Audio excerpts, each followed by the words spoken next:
সুপ্রিয় দর্শক, আপনারা দেখছেন এসপিএন বাংলা টিভি। দেখুন ও সাবস্ক্রাইব করুন এসপিএন বাংলা টিভি, দেশ ও মানুষের কথা বলে।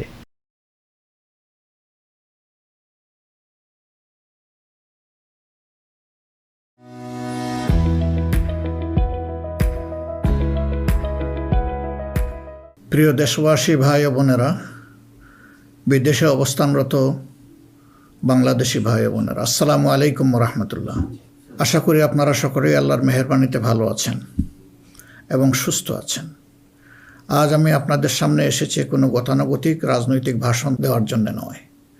আজ আমি একেবারে মনের ভেতরের কিছু কথা আপনাদের সাথে ভাগাভাগি করতে চাই, যে কথাগুলো একজন জেএনজি, একজন যুবক আর আমাদের প্রজন্ম সবার সাথে সম্পৃক্ত। একজন মুসলমানের জন্য যেমন, তেমনি আমাদের দেশের অন্য ধর্মের সকল ভাই বোনদের জন্য। প্রিয় দেশবাসী, আজ আমি এখানে যাদের কারণে কথা বলছি, সেই জুলাইয়ের মহান শহীদদের রুহের মাগফিরাত কামনা করছি। একই সাথে মহান মুক্তিযুদ্ধের শহীদদেরও গভীর শ্রদ্ধাভরে স্মরণ করছি। জুলাইয়ের রক্তক্ষয়ী সংগ্রামে এখনও বহু মানুষ আহত আছেন। আমি তাদের দ্রুত আরোগ্য ও সুস্থতা কামনা করছি। জুলাই হয়েছিল কারণ আমাদের দেশ, আমরা একত্রিত হয়েছিলাম। জুলাইতে রাস্তায় নেমেছিল আমাদের তরুণরা, রাস্তায় নেমেছিল আমাদের প্রিয় মা বোনেরা, নারীরা, রাস্তায় নেমেছিল শ্রমিক, কৃষক, সর্বস্তরের ভাইয়েরা এবং সকল মেহনতি মানুষেরা। ফেসিবাদ বিরোধী বিভিন্ন রাজনৈতিক দলের নেতাকর্মীরাও তখন আমরা একাকার হয়েছিলাম। শিক্ষক ও প্রকৌশলী, ডাক্তার সহ বিভিন্ন শ্রেণী পেশার মানুষ তখন রাস্তায় নেমে এসেছিলেন। দেশপ্রেমিক সশস্ত্র বাহিনীর সদস্যরাও সে সময় অত্যন্ত প্রশংসনীয় এবং দায়িত্বপূর্ণ ভূমিকা পালন করেছেন। আমরা জুলাই আর চাই না। আমরা চাই এমন বাংলাদেশ যেখানে আর কোনো দিন জনগণকে রাস্তায় নামতে হবে না। আমাদের বুঝতে হবে জুলাই কেন হয়েছিল। জুলাই হয়েছিল একটা বৈষম্যহীন বাংলাদেশের জন্যে। জুলাই হয়েছিল একটা কালো রাজনৈতিক ধারার পরিবর্তনের জন্যে। যুগের পর যুগ ক্ষমতা কুক্ষিগত ছিল পরিবারতন্ত্রের হাতে, নির্দিষ্ট গোষ্ঠীর হাতে। সেখান থেকে মুক্তির জন্য, বিশেষ করে 2009 সাল থেকে জাতির উপর এমন এক শাসক গোষ্ঠী চেপে বসে, যারা মানবাধিকার, ভোটাধিকার সহ সকল গণতান্ত্রিক অধিকার কেড়ে নেয় এবং গণতান্ত্রিক প্রতিষ্ঠানগুলোকে ধ্বংস করে ফেলে। গুম, বিচার বহির্ভূত হত্যা, আয়নাগর প্রতিষ্ঠার মাধ্যমে জনগণের উপর নিপীড়ন চালায়। 2014, 18 ও 24-এর পরপর 3টি জাতীয় নির্বাচনের নামে তামাশার মাধ্যমে আমাদের ভোটের অধিকার হরণ করা হয়। এইসব নিপীড়ন এবং অধিকার ফিরে পাওয়ার জন্যই এসেছিল রক্তাক্ত জুলাই। আমাদের তরুণরা এখন একটা নতুন দেশ দেখতে চায়, যে দেশকে তারা গর্ব করে বলতে পারবে, নতুন বাংলাদেশ, এটি আমার দেশ 2.0। এক কথায় যদি বলি, দেশের মানুষ পরিবর্তন চায়, কিন্তু একটি মহল পরিবর্তনের বিরোধী। কারণ পরিবর্তন হলেই তাদের অপকর্মের পথ বন্ধ হবে, মানুষের অধিকার কেড়ে নেওয়ার সুযোগ থাকবে না। এই সংস্কৃতি বদলানোর সাহস সবার থাকে না। ক্ষমতাবানদের বিরুদ্ধে রুখে দাঁড়ানোর হিম্মত সবার হয় না।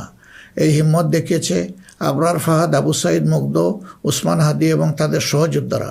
তাদের রক্তের শপথ নিয়ে নতুন প্রজন্মের লক্ষ লক্ষ সাহসী সন্তান আজ এই পরিবর্তনের জন্য প্রস্তুত। এই দেশ আমাদের সময়ের এই সাহসী সন্তানদের হাতেই তুলে দিতে চাই। কারণ বাংলাদেশের ভবিষ্যৎ এই তরুণরাই রচনা করবে। এই তরুণরা পরিশ্রমী, তরুণরা সাহসী, তারা মেধাবী। এই তরুণরাই পরিবর্তনকে ভালোবাসে। তরুণরা নতুনকে আলিঙ্গন করে, সত্য বলতে দ্বিধাবোধ করে না, প্রযুক্তি বুঝে এবং সামনে এগিয়ে নিয়ে যেতে জানে।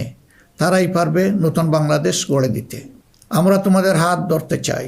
জুলাইয়ের মতো কাঁধে কাঁধ মিলিয়ে দেশ গড়ার কাজে সঙ্গী হতে চাই। প্রচলিত ধারা বদলাতে চাই। দেশটা বিভেদ এবং বিভাজনের রাজনীতি থেকে মুক্ত করতে চাই। মানুষের জীবনে শান্তি ফিরে আসুক, এটি আমাদের প্রয়াস, এই আমাদের চাওয়া। সবাইকে নিয়ে ঐক্যের বাংলাদেশ গড়তে চাই। এমন বাংলাদেশ যেখানে কেবল পারিবারিক পরিচয়ে কেউ দেশের চালকের আসনে বসতে পারবে না। এমন বাংলাদেশ যেখানে রাষ্ট্র হবে সবার, সরকার হবে জনগণের। প্রিয় দেশবাসী, জনগণ চায় একটু নিরাপত্তা, সুশাসন আর ইনসাফ। তাই আগামীর বাংলাদেশকে এসব অঙ্গীকার এবং মূল্যবোধের আলোকে সাজাতে চাই। রাষ্ট্রের মৌলিক কিছু সংস্কারের লক্ষ্যে জুলাই বিপ্লব পরবর্তী সরকার কিছু পদক্ষেপ গ্রহণ করেছিল, কিন্তু তা সম্পূর্ণ বাস্তবায়িত হয়নি। এই বাস্তবায়ন সম্ভব হবে আগামীতে যে গণভোট, সেই গণভোটে আমরা যদি আমাদের মূল্যবান ভোট দিয়ে হা বলি, তাহলে সংস্কার প্রক্রিয়া তার পূর্ণতা পাবে ইনশাআল্লাহ। আমরা এই জন্যেই জনগণকে বলবো যে গণভোটে হা বলুন এবং সংস্কারতে আলিঙ্গন করুন। আমাদের সন্তানদের স্বপ্ন পূরণে আপনিও গুরুত্বপূর্ণ অংশীদার হন। নতুন বাংলাদেশের আকাঙ্ক্ষার আলোকে আমাদের পরিকল্পনা কর্মসূচি অঙ্গীকার আপনাদের নিকট স্পষ্ট করার চেষ্টা করেছি। বাংলাদেশে আমরাই প্রথম পলিসি সামিটের মাধ্যমে রাষ্ট্র পরিচালনার নীতি কৌশল জনগণের সামনে তুলে ধরেছি। আমাদের নির্বাচনী ইশতেহারে এর প্রতিফলন রয়েছে। এই প্রক্রিয়ায় অনেকেই আমাদেরকে সহযোগিতা করেছেন, তাদের প্রতি আমরা কৃতজ্ঞ। এছাড়াও আমরা সমাজের বিভিন্ন শ্রেণী পেশার মানুষের সাথে কথা বলেছি, বসেছি এবং তাদের মূল্যবান মতামত পরামর্শ আমরা গ্রহণ করেছি। আমরা সুযোগ পেলে মহান আল্লাহর ইচ্ছায় জনগণের ভালোবাসায় সরকার গঠন করলে প্রথম দিনে ফজরের নামাজ পড়েই আমরা আমাদের পরিকল্পনা বাস্তবায়ন শুরু করব ইনশাআল্লাহ। প্রিয় দেশবাসী, আমাদের শাসক শ্রেণী সরকারি পদে নির্বাচিত হওয়ার পর নিজেদেরকে দেশের মালিক গণ্য করেছে। ফলে রাষ্ট্রীয় সম্পদ, পদ, পদবি, নীতি, প্রতিষ্ঠান সব কিছু ব্যক্তিগত ও দলীয় স্বার্থ হাসিলের উপায় হিসাবে অন্যায়ভাবে ব্যবহার করা হয়েছে। এর ফলে চুরি ও দুর্নীতি, স্বজনপ্রীতির মাধ্যমে প্রতারিত করে জনগণের সম্পদ লুণ্ঠন করা হয়েছে। উন্নয়ন প্রকল্প ব্যক্তিগত ও দলীয় লুণ্ঠনের সিঁড়ি হিসাবে ব্যবহৃত হয়েছে। এই ব্যবস্থার অবসান ঘটানোই আমাদের প্রধান লক্ষ্য। আলহামদুলিল্লাহ, অতীতে জামাতে ইসলামী থেকে যারা জনপ্রতিনিধি হিসাবে সংসদ, সরকার ও স্থানীয় সরকারের দায়িত্ব পালন করেছেন তারা কেউই দুর্নীতির দায়ে অভিযুক্ত হননি। তারা দক্ষতার সাথে দায়িত্ব পালন করেছেন। আপনারা দেশের মানুষ, তারই সাক্ষী। প্রিয় দেশবাসী, আগামী জাতীয় সংসদ নির্বাচন জাতিকে একটি নতুন স্বপ্নের দিকে নিয়ে যাওয়ার এক মহা সুযোগ হিসাবে এসেছে। যেসব সমস্যা আমরা বিগত দিনে সমাধান করতে পারিনি, যে লুটেরা গোষ্ঠীকে আমরা নিয়ন্ত্রণ করতে পারিনি, সেসব সমস্যার সমাধান এবং লুটেরা গোষ্ঠীর নিয়ন্ত্রণের সুযোগ হচ্ছে আগামী নির্বাচন। তাই জনগণকে ঠিক করতে হবে আমরা আমাদের নিজেদের জন্যে, আমাদের তরুণ প্রজন্মের জন্যে, আমাদের নারীদের জন্যে, বয়স্ক মানুষের জন্যে, প্রান্তিক জনপদের জন্যে, শ্রমিকের জন্যে, উদ্যোক্তাদের জন্যে কোন বাংলাদেশ চাই। আমাদেরকে প্রশ্ন করতে হবে, আমরা কি সমাজে শৃঙ্খলা প্রতিষ্ঠা করতে চাই? আমরা কি নিয়মনীতি, শান্তির রাষ্ট্র প্রতিষ্ঠা করতে চাই? আমরা কি উন্নত দেশ হতে চাই? আমরা কি শোষণ, জুলুম, দুর্নীতি, চাঁদাবাজ মুক্ত রাষ্ট্র চাই? আমাদেরকে ভাবতে হবে, আমরা কি রাষ্ট্রীয় প্রতিষ্ঠানকে জবাবদিহিতার আওতায় আনতে চাই? যোগ্যতা ও সততাকে সরকারি পদের জন্য মৌলিক শর্ত করতে চাই? আমরা কি আমাদের জাতীয় সক্ষমতা ও সৃজনশীলতা বৃদ্ধি করতে চাই? এসব বিষয়ে যদি আমরা ইতিবাচক পরিবর্তন দেখতে চাই, তাহলে আমাদেরকে আগামী নির্বাচন নিয়ে নৈতিকভাবে ভাবতে হবে। রাজনৈতিকতার ফুলঝুরির বাইরে এসে বাস্তবতার আলোকে সৎ ও দক্ষ নিষ্ঠাবান নেতৃত্ব প্রতিষ্ঠা করতে হবে। প্রিয় ভাই ও বোনেরা, আমরা আমাদের নির্বাচনী ইশতেহারে বলেছি যে আমাদের স্বপ্নের বাংলাদেশ তৈরির জন্য 5টি বিষয়ে হা এবং 5টি বিষয়ে না বলতে হবে। সততা, ঐক্য, ইনসাফ, দক্ষতা ও কর্মসংস্থানকে আমরা হা বলতে বলেছি, কারণ এসব মৌলিক শর্ত ছাড়া বৈষম্যহীন, উন্নত, নৈতিক, মানসম্পন্ন বাংলাদেশ প্রতিষ্ঠা সম্ভব নয়। পাশাপাশি দুর্নীতি, ফ্যাসিবাদ, আধিপত্যবাদ, বেকারত্ব, চাঁদাবাজিকে স্পষ্ট না করতে বলেছি। প্রিয় দেশবাসী, বাংলাদেশ আয়তনে ছোট্ট কিন্তু জনসংখ্যার দিক থেকে একটি বড় দেশ। এই জনসংখ্যাকে অনেকে সমস্যা হিসেবে বিবেচনা করলেও আমরা মনে করি এটি আল্লাহর নিয়ামত এবং এক বড় সম্পদ। তাই আমাদের জনসংখ্যাকে জনশক্তিতে রূপান্তর করতে হলে নীতি এবং নৈতিকতা ভিত্তিক রাজনীতির বিকল্প নেই। সমাজে নীতি, নৈতিকতা, শৃঙ্খলা, জবাবদিহিতা প্রতিষ্ঠা করা ছাড়া কোনো জাতি এগোতে পারেনি, আমাদের পক্ষে অসম্ভব না। যে সমাজে নারীর মর্যাদা রক্ষা করতে পারে না, সেই সমাজ কখনো সমৃদ্ধ হতে পারে না। আমরা ক্ষমতায় এলে নারীরা কেবল ঘরের ভেতরে নয়, সমাজের মূলধারার নেতৃত্বে থাকবেন সগৌরবে। কর্পোরেট জগৎ থেকে রাজনীতি সবখানে তাদের মেধার মূল্যায়ন হবে কোনো বৈষম্য ছাড়াই। আমরা এমন এক দেশ গড়ার প্রতিশ্রুতি দিচ্ছি যেখানে কোনো মা, বোনকে, মেয়েকে নিরাপত্তাহীনতায় ভুগতে হবে না। আপনাদের অধিকার রক্ষার লড়াইয়ে আমাদের সঙ্গে হন। একটি উন্নত ও আধুনিক দেশ গড়ার কারিগর হিসাবে আমাদের নির্বাচিত করুন। প্রিয় দেশবাসী, আমরা মনে করি সমাজে ন্যায় বিচার ও ইনসাফ প্রতিষ্ঠা করতে হলে সকলকে মর্যাদা দিতে হবে এবং সকলের মানবাধিকার সুরক্ষা করতে হবে। সকল পরিচয় নির্বিশেষে আমরা অঙ্গীকার ব্যক্ত করছি যে একটি মানবিক উন্নত দেশ গড়ার জন্য দলমত নির্বিশেষে সকলের মান, ইজ্জত, অধিকারের সুরক্ষা দিব ইনশাআল্লাহ। এই বাংলাদেশ মুসলমান, হিন্দু, বৌদ্ধ, খ্রিস্টান সবার। কেউ ভয়ের সংস্কৃতির মধ্যে বাস করবে না। যদি কেউ ধর্মীয় পরিচয়ের ভিত্তিতে আঘাত করার চেষ্টা করে, আমরা অতীতের মতো ভবিষ্যতেও তা প্রতিরোধ করব। প্রিয় দেশবাসী, আমাদের প্রত্যাশার বাংলাদেশ গড়তে হলে 3টি জায়গায় আমাদেরকে বিশেষ গুরুত্ব দিতে হবে। একটি হচ্ছে শিক্ষায় সংস্কার। শিক্ষা হতে হবে নৈতিকতা ভিত্তিক এবং সেটা হতে হবে টেক বেসড। এখনকার দুনিয়া সারাই প্রযুক্তিভিত্তিক শিক্ষার উপর নির্ভরশীল। আমরা সেই শিক্ষা থেকে বঞ্চিত। আমাদের সন্তানদের হাতকে আমরা দক্ষ কারিগরের হাত হিসেবে গড়ে তুলতে চাই এবং তাদের হাতে হাতে আমরা কাজ দিতে চাই। আমরা কোনো বেকার ভাতা তাদেরকে তুলে দিতে চাই না। দ্বিতীয় জায়গাটা হচ্ছে বিচারাঙ্গন। ন্যায় বিচার সমাজের প্রতিষ্ঠা হলেই কেবল আমরা আমাদের প্রত্যাশার বাংলাদেশ গড়তে পারবো। অন্যথায় দুঃশাসন এবং দুর্নীতির কণ্ঠ রোধ করা মোটেই সম্ভব হবে না। অতএব বিচার বিভাগকে আমূল ঢেলে সাজাতে হবে। সেখানে অবশ্যই সৎ, দক্ষ এবং কমিটেড যে সমস্ত লোকেরা আছেন তাদেরকেই বিচারের আসনে বসাতে হবে। তৃতীয় জায়গাটা হচ্ছে আমাদের অর্থনীতি। এই ভঙ্গুর অর্থনীতি নিয়ে দেশকে আগানো সম্ভব নয়। সুতরাং অর্থনীতিতে ব্যাপক সংস্কার সাধন করতে হবে। বিশেষ করে ব্যাংকিং সেক্টর এবং অপ্রাতিষ্ঠানিক যে সমস্ত খাত রয়েছে সেই জায়গাগুলোতেও আমাদেরকে প্রাতিষ্ঠানিক ও অপ্রাতিষ্ঠানিক খাতে আমাদেরকে হাত দিতে হবে। আমাদের ব্যবসাকে করতে হবে বিনিয়োগ বান্ধব। বিনিয়োগ বান্ধব হলেই দেশে কর্মসংস্থান তৈরি হবে এবং আমাদের বেকারত্ব দূর হবে। এই তিনটা জায়গায় আমাদের গুরুত্ব দেওয়া ছাড়া কোনো উপায় নেই।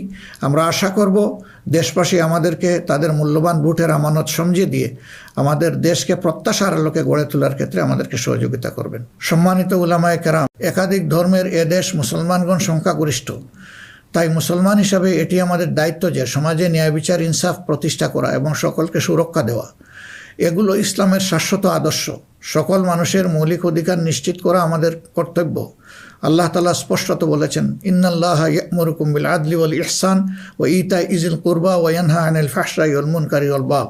আমাদেরকে স্পষ্টভাবে আল্লাহ এই নির্দেশ দিয়েছেন। এ দায়িত্ব আমরা সকলে মিলেই পালন করব।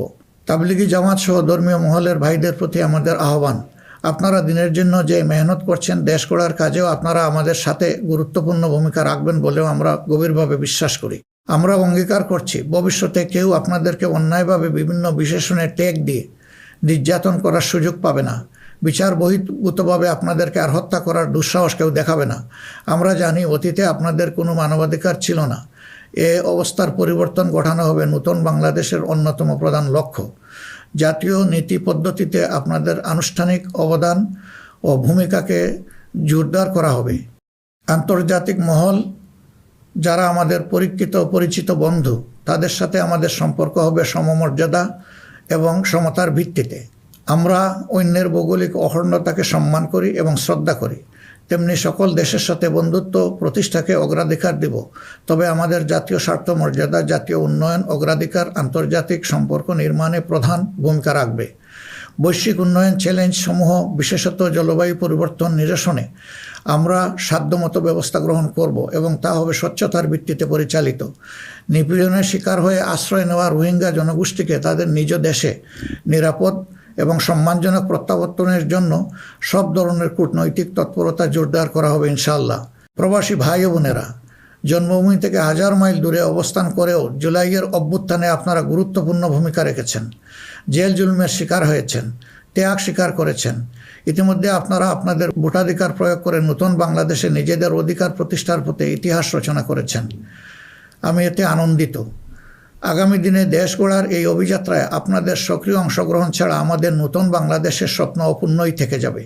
আমরা চাই প্রবাসীদের অধিকার এবং মর্যাদা রাষ্ট্রীয়ভাবে নিশ্চিত করতে। সে লক্ষ্যেই প্রবাসীদের জন্য ভলান্টিয়ার প্রতিনিধি নির্বাচন করা হবে, যারা প্রবাসীদের বিভিন্ন সুযোগ সুবিধা, সেবা এবং সমস্যার বিষয়ে দূতাবাস বা হাইকমিশনের সাথে সরাসরি সমন্বয় করে প্রবাসীদের স্বার্থে উপদেষ্টা ও প্রতিনিধি হিসাবে কাজ করবে। তাছাড়াও বাংলাদেশের বাইরে যেখানে যেখানে সমস্যা রয়েছে, যেমন ইংল্যান্ডে ম্যানচেস্টার ফ্লাইট বন্ধ করে রাখা হয়েছে, আমরা কথা দিচ্ছি আর কোনো ফ্লাইট বন্ধ হবে না, বরঞ্চ পূর্বের চালু ফ্লাইটগুলো আমরা আবার ফিরিয়ে নিয়ে আসব। নিউ ইয়র্কে নতুন করে বাংলাদেশ ফ্লাইট ইনশাল্লাহ চালু হবে। এরকম দুনিয়ার যে যে জায়গায় এই ফ্লাইটগুলো চালু হওয়া দরকার তা আমরা নিশ্চিত করার ব্যাপারে বদ্ধপরিকর। দেশ আর পিছনের দিকে যাবে না, দেশ এগিয়ে যাবে সামনের দিকে ইনশাআল্লাহ। প্রবাসী ভাইয়েরা যখন বিদেশে মৃত্যুবরণ করেন তখন অত্যন্ত অসহায় অবস্থা, তাদের লাশ উপেক্ষিত হয়। আমরা কথা দিচ্ছি যারা আমাদের রিমিটেন্স যোদ্ধা, তারা আমাদের গর্বের ধন। কেউ যদি আল্লাহর ইচ্ছায় বিদেশে ইন্তেকাল করেন, আমরা অত্যন্ত সম্মানের সাথে আমাদের কাঁধে করে তাদের লাশ দেশে বয়ে নিয়ে আসবো ইনশাআল্লাহ। আমাদের প্রবাসীরাও জাতীয় সংসদে আনুপাতিক হারে ইনশাআল্লাহ তাদের প্রতিনিধিত্ব আমরা নিশ্চিত করার পক্ষে। প্রবাসীদের সঙ্গত সমস্ত বিষয়গুলো আমরা গুরুত্বের সাথে বিবেচনায় নিয়ে দেশে যাতে কোনোভাবে তারা নিপীড়নের শিকার না হন তা আমরা নিশ্চিত করব ইনশাল্লাহ। প্রিয় দেশবাসী, নির্বাচনী প্রচারণা শুরু হওয়ার পর থেকে দেশের বিভিন্ন প্রান্তে আমরা গিয়েছি। আপনারা আমাদের সভা সমাবেশে যোগ দিয়েছেন, আমাদের কথা শুনেছেন। আপনাদের ভালোবাসা, অংশগ্রহণ ও সহযোগিতায় আমরা অভিভূত, আমরা মুগ্ধ। আমরা আপনাদের প্রতি চিরকৃতজ্ঞ। আমাদের নির্বাচনী প্রচারণা বা অন্যান্য কার্যক্রমে কেউ কষ্ট পেয়ে থাকলে আপনাদের কাছে আমরা ক্ষমা প্রার্থী। আগামী নির্বাচন সুষ্ঠুভাবে আয়োজন করা সকল রাজনৈতিক দলের নৈতিক দায়িত্ব। তাই আমাদের আহ্বান হবে নির্বাচনী আচরণ বিধিগুলোকে সম্মান জানানো এবং প্রতিদ্বন্দ্বী রাজনৈতিক দলের বৈধ অধিকারকে সম্মান করা।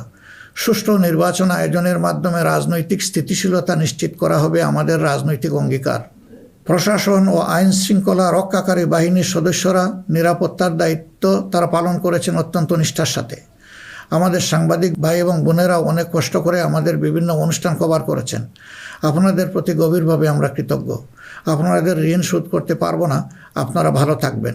আমাদের দলের বিভিন্ন পর্যায়ে নেতাকর্মী, শুভাকাঙ্ক্ষী এবং নির্বাচনী জোটের নেতৃবৃন্দ কর্মীগণ নিরলস পরিশ্রম করে যাচ্ছেন, আর্থিক ত্যাগ করেছেন। শেরপুরে আমার ভাই রেজাউল করিম প্রতিপক্ষের নির্মম আঘাতে শাহাদাত বরণ করেছেন।